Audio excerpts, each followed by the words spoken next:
Yes. Okay, okay, very good. Give me one moment.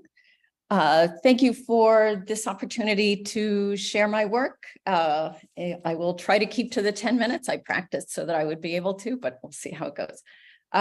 Thank you very much.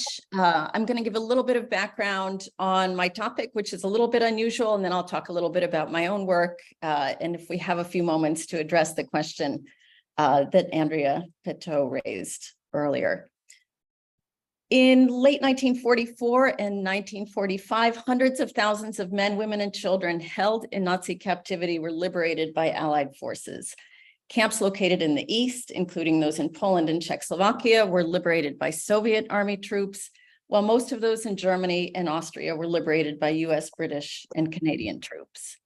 The dominant historical narrative of liberation, while not uniform across Allied countries that participated in freeing prisoners of Nazi camps and death marches, shares strong common themes of triumph, heroism, and gratitude. Indeed, liberation released Jews, Soviet prisoners of war, Roma, homosexuals, political prisoners, and other captives from the threat of Nazi annihilation. The celebrated story of liberation, however, is incomplete. Missing from most accounts are the voices of Jewish women survivors whose victimization did not end with the arrival of the liberators. My brief presentation for this workshop focuses on the phenomenon of sexual violence at liberation, specifically violence perpetrated by Soviet liberators against Jewish women survivors. My work highlights the need to give voice to the experiences of liberated Jewish women survivors who were victimized again, and to recognize that the same Soviet troops who liberated camps like Stutthof, Ravensbrück, Auschwitz-Birkenau were also an acute threat to the girls and women they liberated. For the purposes of the workshop, a few of the questions I'd like to raise are the following. Whose stories have been excluded from dominant post-war accounts of liberation and why? What do women survivors' testimonies tell us about the experience of liberation and about sexual violence at liberation? And what is the significance of telling these stories?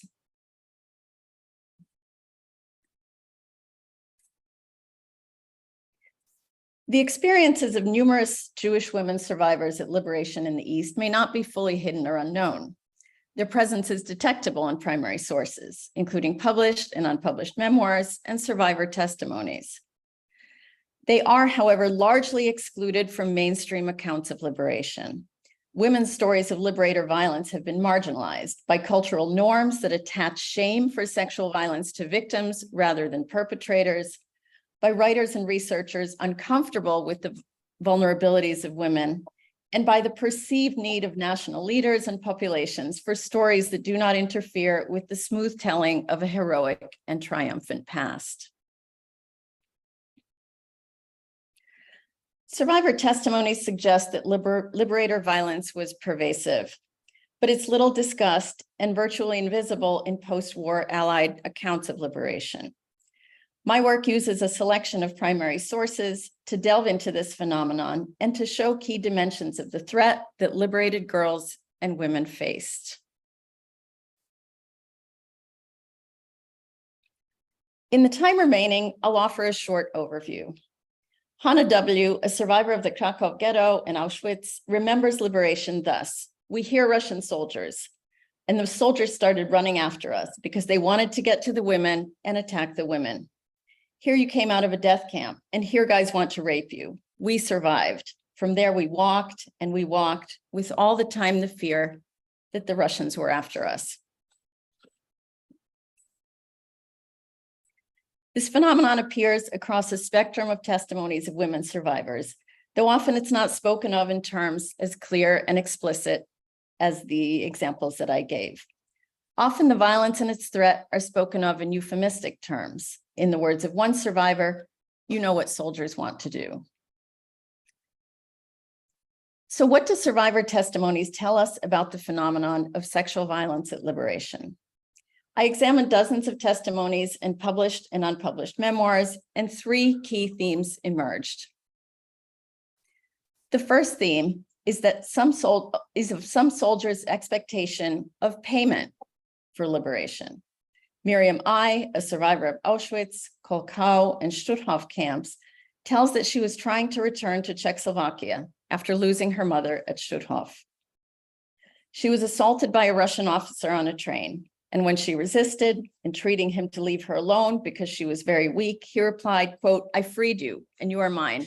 I can do anything I want with you. I gave you life." A second theme that emerges is this. Liberator violence is narrated in some women's testimonies from a point of view that reflects socialization of women into a male standpoint. That is, in some testimonies, victims attribute assaults to the alleged sexual needs of soldiers who had spent years at the front. Sophia A. writes as follows: "They needed women. They grasped one and dragged her to the corridor. Luckily, the captain came in. He turned out to be a Jew. He shouted at the soldiers and they ran away," unquote.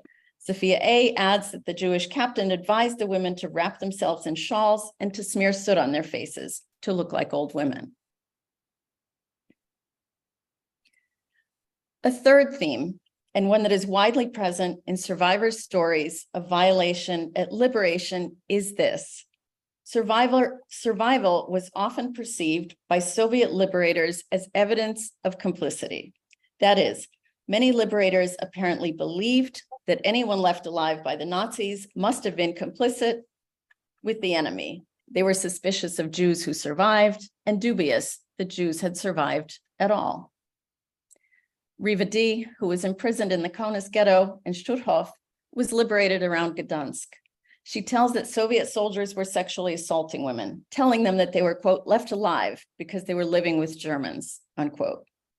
For women survivors, the suspicion of complicity with the enemy was frequently articulated in sexual terms, whether implicit or explicit, suggesting that they had survived because they had sexual relations with their Nazi captors. Women sought to evade threats and sometimes to deceive their captors, their attackers. To this end, they would disguise themselves as old women or little boys. Women would also make claims of disease, which were hardly implausible, as contagious diseases had ravaged vulnerable populations. Gerda F. tells that she and the other women in her barrack after liberation barricaded the doors and, using pencils and paper found in an abandoned SS office at the camp, wrote, quote, "typhoid fever," and secured their signs to the door to scare away Soviet soldiers. She adds, "This is why I say women's experiences were different than those of men. We had to hide, afraid to be raped. That was our liberation." Reconstruction of violence at liberation relies on oral histories and memoirs, most produced years after the events described. Perpetrator documents rarely, if ever, illuminate this phenomenon. Details may not be precise, but multiple testimonies confirm patterns of experience. So what is the significance of these stories? Women's stories reveal aspects of World War II and Holocaust history that would otherwise remain under-recognized or unrecognized. Women's voices matter in the telling of the past, especially when they tell us about episodes that would otherwise be missed.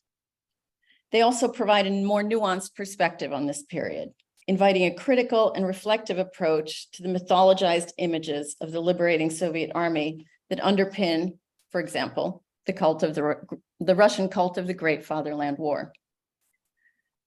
Liberation is a more complex story than most historical accounts reveal.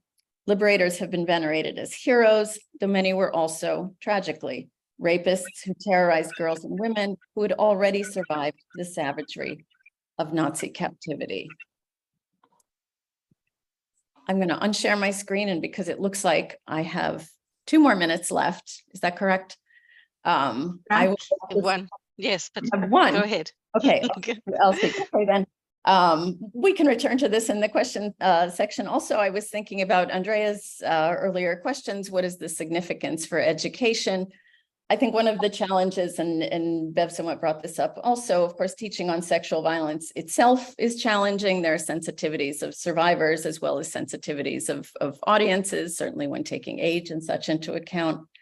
This particular story is a challenge because the perpetrator of violence is the liberator.